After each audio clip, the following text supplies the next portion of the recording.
the untold journey of the Airbus A380 parts. When we talk about modern aviation, few names shine as brightly as Airbus.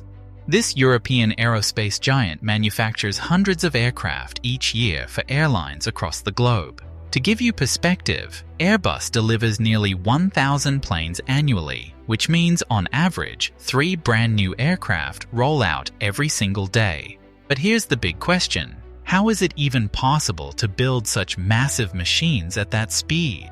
After all, these airplanes are not constructed in one single factory. Instead, different parts are built in different corners of Europe, from the wings in the United Kingdom to the tail sections in Spain, and from fuselage sections in France to vertical stabilizers in Germany. Each of these enormous pieces must somehow make their way to Toulouse, France, the central hub where Airbus assembles them into complete aircraft.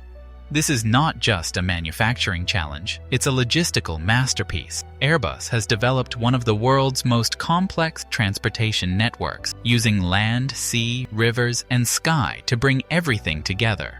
And nowhere is this logistical ballet more fascinating than in the case of the Airbus A380, the largest passenger aircraft in the world. The dream of Airbus. Back in the 1960s, Europe's major nations, France, Germany, Spain, and the UK, decided they needed to compete with the dominance of American manufacturer Boeing. Their solution was an alliance, a unified aircraft company that could design and build world-class commercial planes. But there was a problem. Unlike Boeing, which built everything in the US, Airbus had its production spread across 11 major sites across Europe. Each site specialized in specific components. Hamburg, Germany, tail sections. Saint-Nazaire, France, nose and central fuselage compartments. Broughton, UK, the wings. Cadiz, Spain, horizontal tail assemblies. This approach ensured top-notch quality each part made where the expertise was strongest, but it also created an enormous challenge. How do you transport components as large as football fields to one central location? In the early days, trucks and ships, when Airbus was still small, demand for its planes was relatively low. At that time, the company relied on trucks and conventional cargo ships to move components. It worked, but just barely. Transporting parts took weeks or even months, slowing production. This might have been fine in the early years, but as orders skyrocketed, delays became unacceptable. With the need to assemble 3 aircraft every day, waiting months for a wing or fuselage section simply wasn't an option. Airbus needed something faster, more reliable, and uniquely designed for this task.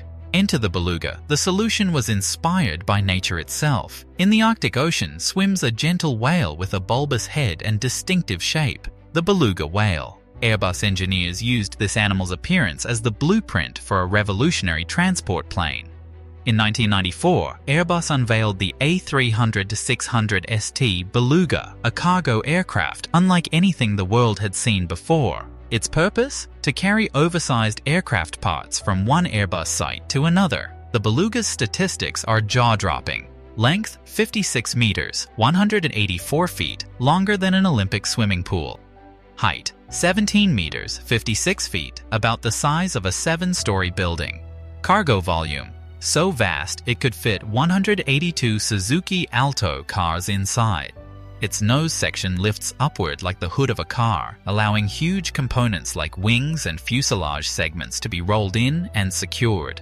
A pair of wings for an Airbus A380, measuring 32 meters each, fits comfortably inside. Each set of wings is valued at nearly $40 million, around $43 million, meaning even the slightest mishandling could result in catastrophic losses. For that reason, every single loading operation is carried out with extreme precision and safety checks. The Beluga reduced transport times dramatically. What once took months by ship or truck could now be completed in 2 hours of flight. This leap in efficiency kept Airbus production lines moving without delay.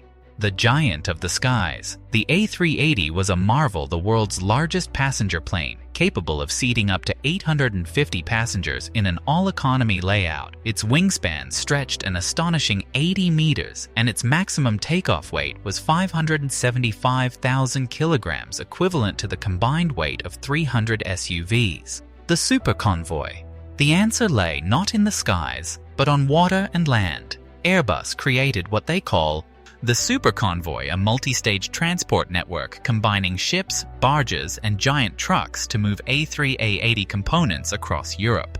The legacy of the A380. Despite its engineering brilliance, the A380 was never a mass-market success. Only 251 units were ever built. Its immense size made it uneconomical for many airlines. Astonishingly, nearly 50% of all A380s went to just one airline, Emirates. Still, it remains a technological icon, with a list price of $445 million, around 3,800 crore. Each A380 cost as much as 5 Boeing 737s combined, and it could carry more passengers than any plane before or since. Conclusion: the story of the Airbus A380 is not only about building the largest passenger aircraft in history, it is also about the extraordinary logistics required to make it possible.